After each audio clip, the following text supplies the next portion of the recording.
I want you to hit me as hard as you can.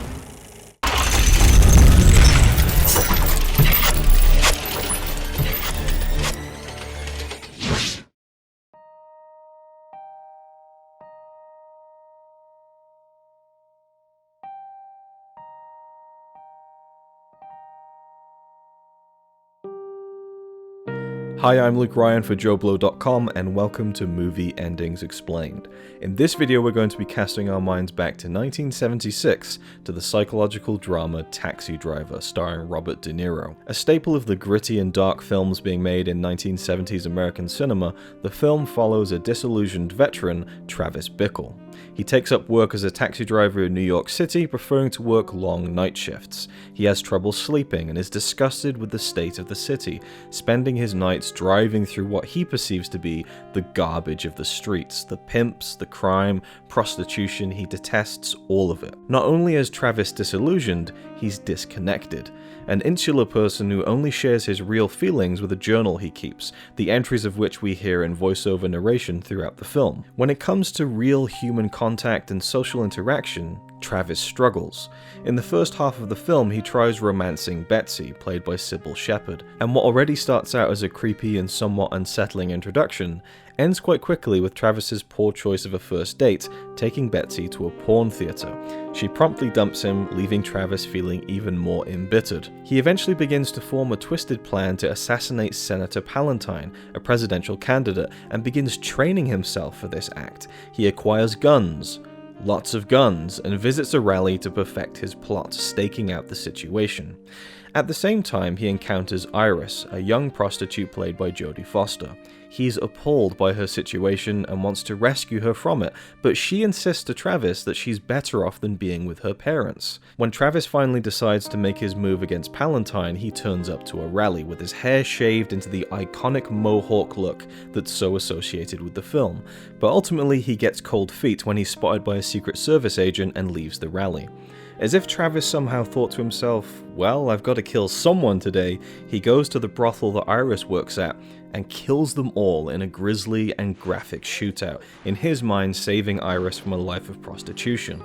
As he makes his way to Iris's room, Travis gets shot multiple times and ends up slumped on a sofa as the police make their way inside. What follows is a slow and dread-filled exit of the room, first in a dreamy overhead shot, then through the blood-drenched halls, until we reach the street outside.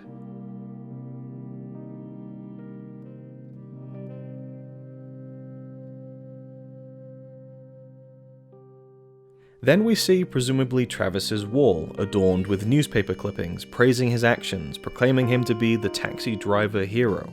We then hear Iris's father thanking Travis for effectively giving them back their daughter in a letter that we eventually see come into frame on Travis's wall.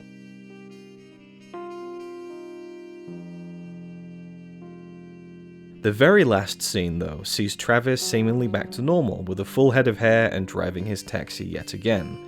Then he picks up Betsy, who now doesn't seem quite so repulsed by him, as the movie reaches its conclusion.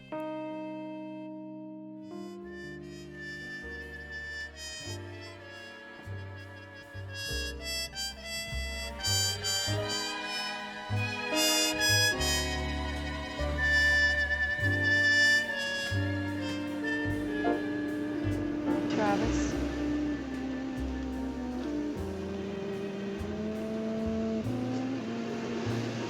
How much was it?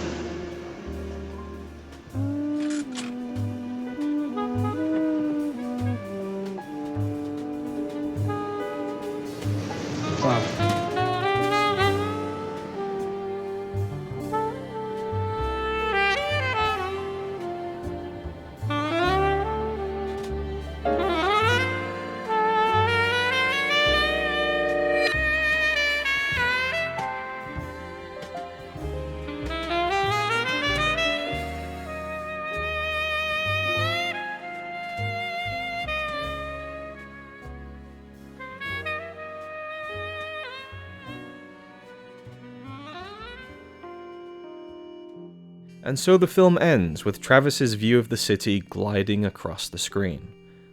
So what's there to explain, I hear you ask?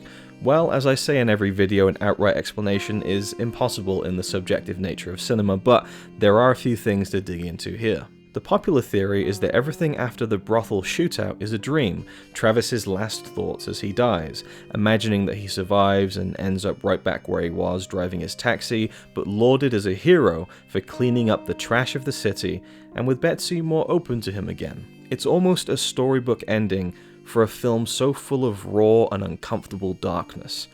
Even though Iris was in a bad situation, she openly expresses how she isn't interested in going back with her parents. That's what Travis wanted. He sees himself as a hero, and the ending fulfills that warped perspective. You'd think a man in a military jacket with a mohawk killing 3 men the same day that a man in a military jacket with a mohawk was seen acting suspiciously at the Palatine rally would raise some red flags. That at the very least he'd go to jail for the murders, but no, he walks free, and instead of being viewed as a psychopath, society pats him on the back, and everything is fine again. The great Roger Ebert once talked about the idea of Taxi Driver's ending being a fantasy inside Travis's head, saying, are we experiencing his dying thoughts? Can the sequence be accepted as literally true? I'm not sure there can be an answer to these questions. The end sequence plays like music, not drama. And indeed, the music that plays over that moment is an overwhelming piece that is incredibly evocative. The overhead shot could be seen to resemble Travis's soul, as tarnished and corrupted as it is, gliding over the room and leaving this world. He does in fact attempt to kill himself at the end, but has run out of bullets, instead settling on a grim miming of the act that has also become part of the iconography of this film. Throughout the movie, Travis is not only critical of the criminals of New York City, but black people in general. While it isn't leaned into completely, he is absolutely portrayed as racist, which just adds to the image of this alienated monster disintegrating before our eyes. In the original script, written by Paul Schrader, the pimp who controls Iris, who is played by Harvey Keitel in the film, was black, as was every person inside the brothel. In the original script, it was just a racist slaughter, Schrader said. The producers were worried that ending the film with Travis killing only black men would incite riots and cause real-life violence and conflict. But would that original detail of the ending have added or taken away from the concept of the film concluding with Travis alive as a hero, or dead as a monster? Because if you take the ending of Taxi Driver at face value, we're faced with a very dangerous and violent man who becomes a vigilante of sorts and comes out of it as a good guy. Let's not forget his original plan was to kill Palatine, which is a completely different situation than taking out the people who are exploiting and abusing Iris. But the moral questions that Taxi Driver raises are what have kept people coming back to the film again and again, and it being considered one of the great films of the 1970s. There is no easy answer, but there is also no denying the fact that Travis Bickle is a fascinating and at times terrifying character. I think a real turning point of the story, and maybe the most important scene in the film, is when Travis tries to talk to a co-worker, Wizard, about the isolation he's feeling and the bad ideas he's been having. He's simply unable to express himself to people, and just as he's trying to open up, Wizard steamrolls the moment with bad advice. At this point, Travis at least wanted to reach out to someone, but even then, the only person he felt he could do that with was a co-worker he barely knows. From here on out, he really descends into a dark place, and we can see progressively how deeper he slips. He resents the people of the city and views them as scum. At the beginning of the film, he talks about how pure and innocent Betsy is in his mind and that they cannot touch her. But when she rejects him, he explodes and tells her she's just like all the rest. It's easy to see why people view the ending as a fantasy, because his entire life is viewed through such a distorted lens to begin with. But what do the key players have to say? The director Martin Scorsese seems to read the story at face value, that Travis survived the shootout and the final scenes are, for want of a better term, true. In the last moment before the credits, we see Travis look into his rearview mirror as if he spots something, but of course all he can see staring right back at him are his own eyes. Halfway through the credits, there's also a few frames of his eyes looking into the mirror tucked away in a literal blink and you'll miss it moment.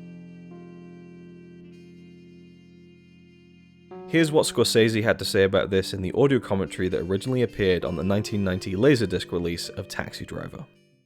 And at the end of it, I decided I'd put something on that shows that the timer starts to tick again in Travis, the one that's about to explode, the bomb, starts to tick again right about here. Let me show you. Right here. as if he saw something in the mirror. The writer of the film, Paul Schrader, however, is very clear on the ending. In a Reddit Q&A, he said, "The epilogue is not a dream sequence, it's just the restarting of the movie.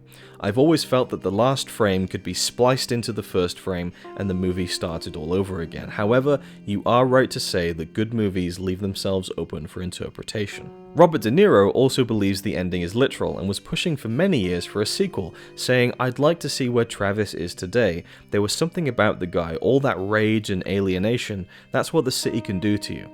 Paul Schrader had said, "De Niro suggested a sequel to Marty and I about 15 years ago, and I told him it was the dumbest idea that I'd ever heard. I told him that character had died not more than 6 months after the movie was over. He was on a death trip and was gonna succeed the next time." So as far as the creators of this story are concerned, the ending was no dream, and says perhaps more about the kind of society that would celebrate Travis, a psychotic gunman, than it does about Travis's inner turmoil. Paul Schrader was confused when Sarah Jane Moore was put on the cover of Newsweek after she had attempted to assassinate President Ford, and the cult of criminal celebrity seeped into his screenplay for Taxi Driver, with Travis now hailed as a hero by the very city he despises and hoped the rain would wash away.